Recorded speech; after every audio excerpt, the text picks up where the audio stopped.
Rising The Ranks MMA. Arman Tsarukyan versus Dan Hooker, the main event, when closing the night with a banger. Arman Tsarukyan is one of the most complete lightweights on the roster. Hit high pace, elite scrambling, powerful kicks, and his wrestling top tier. Once he gets on top of you, he smothers you and won't let you breathe.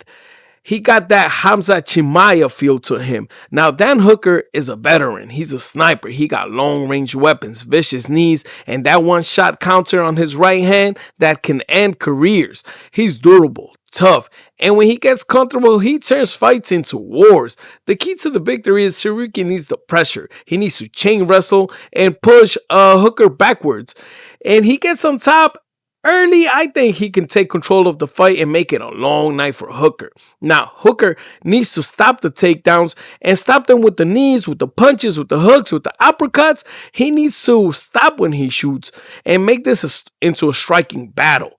He has the tools to hurt Arman, but he needs to find that timing. Now, my final pick is Tsarukyan. The pace, the wrestling, the youth advantage. He takes this one.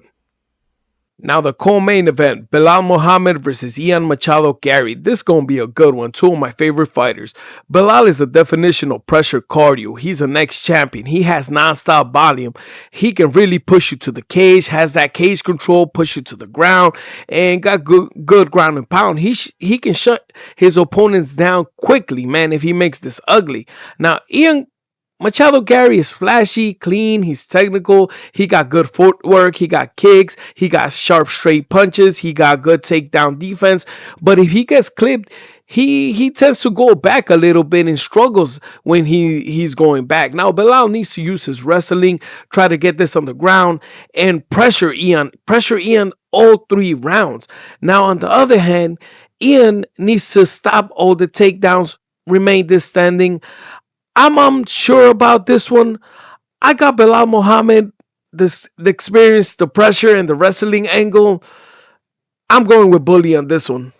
Volkan Oezdemir versus Alonzo Menifield. Volkan Oezdemir is a veteran striker with crazy knockout power, and he got good takedown defense. When he throws those fast hooks, he can hit. He got powerful counters, and he has good fight experience. On the other hand, we got Alonzo Menifield. He's explosive, powerful, and dangerous early. He has a huge right hand, and when he's in the clinch, he can hurt people. He has a little bit of wrestling, better than people think he does, but Volkan should drag this fight long, man, and use his power to pressure him and end the fight early and tire Menifield out. Now, Menifield needs to start this early. He needs to put that pressure on him, maybe even take it to the ground, use his long hands and his power.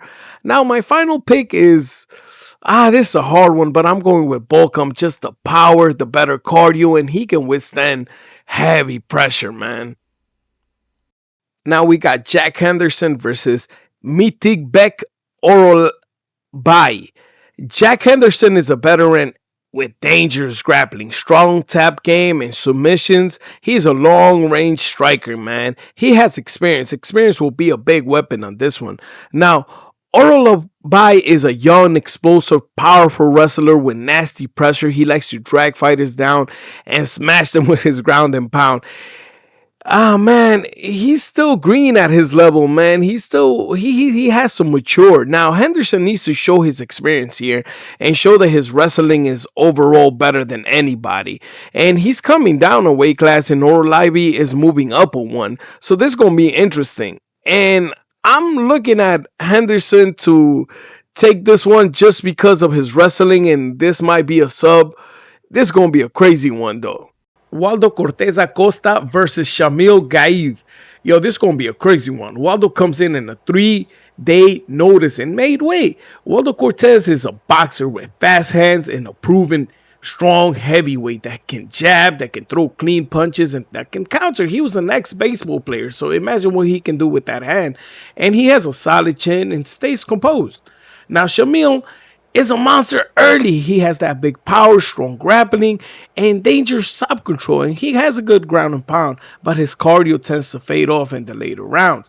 Now, Waldo needs to survive the early onslaught of Jamil's boxing, and Jamil needs to really piece up Waldo and make this a dirty fight and get the knockout. Now, short notice fight, they both want the knockout early and want to go home.